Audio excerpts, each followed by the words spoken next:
Assalamualaikum warahmatullahi wabarakatuh. Syekh Ferdian Sutrisno ingin menjelaskan sedikit tentang materi ketiga usul fikih dengan pembahasan yaitu ijma sebagai dalil hukum. Secara etimologi, ijma berasal dari kata ajma'a yujma'u ijma'an dengan isi maf'ul mujma' yang memiliki dua makna. Pertama, secara etimologi bisa bermakna tekad yang kuat. Oleh karena itu, jika dikatakan ajma'a fulan ala safar, berarti ia telah bertekad kuat untuk safar dan telah menguatkan niatnya. Kedua, ijma secara etimologi juga memiliki makna sepakat. Jika dikatakan ajma muslimun ala kaza, berarti mereka sepakat terhadap suatu perkara. Yang kedua, ijma menurut istilah. Para ahli ijtihad terlibat dalam kesepakatan tersebut, baik dalam bentuk keyakinan, ucapan, dan perbuatan. Penyebutan kata para ulama ahli ijtihad dalam definisi ini memberikan makna kesepakatan kalangan awam tidak termasuk ijma. Ijtihad maksudnya pengerahan kemampuan pikiran secara maksimal untuk menghasilkan putusan hukum berdasarkan syariat berdasarkan dalil-dalil syar'i. Setelah beliau Shallallahu Alaihi Wasallam wafat, yaitu maksudnya ijma itu terjadi setelah Nabi Shallallahu Alaihi Wasallam wafat, karena ijma pada masa hidup beliau Shallallahu Alaihi Wasallam tidak dianggap, lantaran semua hukum diputuskan langsung oleh Nabi Shallallahu Alaihi Wasallam melalui perantara wahyu. Pada masa tertentu, perkara agama yaitu mencakup semua urusan yang terkait dengan masalah syariah, akliyah, urfiyah, dan bahasa. Lalu hakikat ijma.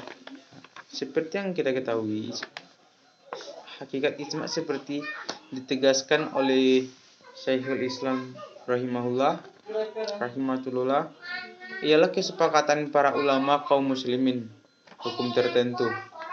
Nah, ijma merupakan dasar agama yang sah dan menjadi sumber hukum ketiga dalam Islam setelah Al-Quran dan Al-Hadis atau Al-Quran dan Sunnah.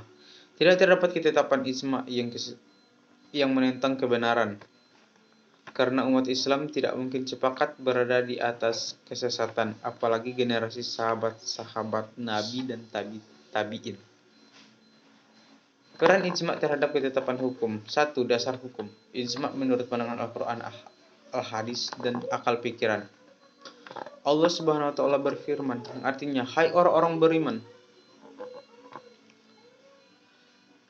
taatilah Allah dan taatilah Rasul-Nya dan ulil amri di antara kamu. Kemudian, jika kamu berlainan pendapat tentang sesuatu, maka kembalikanlah ia kepada Allah Subhanahu wa Ta'ala, Al-Quran dan Rasul atau Sunnahnya.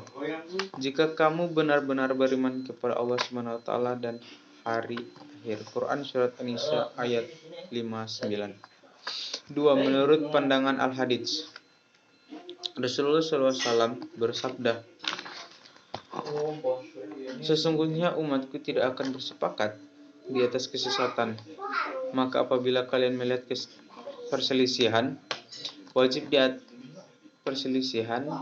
wajib atas kalian mengikuti golongan yang paling banyak atau mayoritas. Hadis riwayat Ibnu Majah. 3. Menurut dalil logika atau akal pikiran.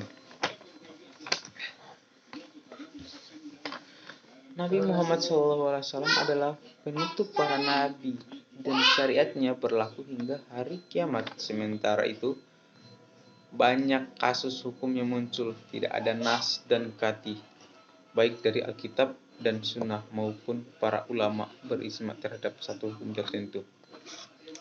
Syarat-syarat ijma yaitu terjadinya kesepakatan,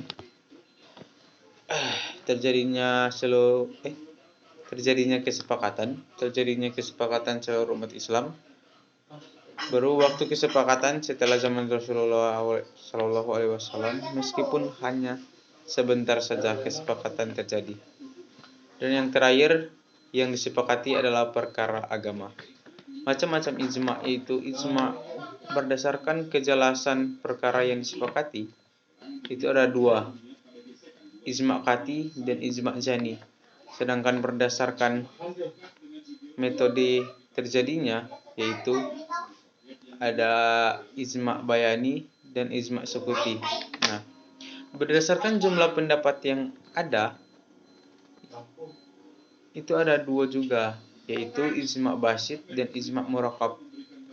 Sedangkan berdasarkan metode untuk mengetahuinya, ada ijma masul dan ijma mankul. Contoh dari ijma itu seperti azan dan iqamah.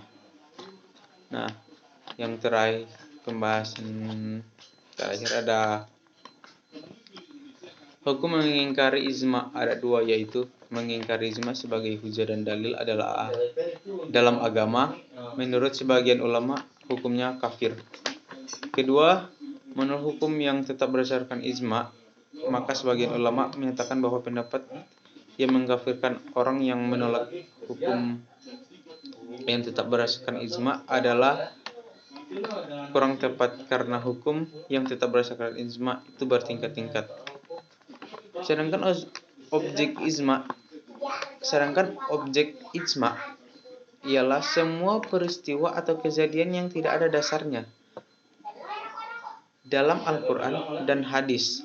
Peristiwa atau kejadian yang berhubungan dengan ibadah gairah, madda atau ibadah yang tidak langsung ditunjukkan kepada Allah Subhanahu wa taala. Semua hal-hal yang berhubungan dengan urusan duniawi tetapi tidak ada dasarnya dalam Al-Quran dan Al-Hadis. Itu yang disebut objek ijma.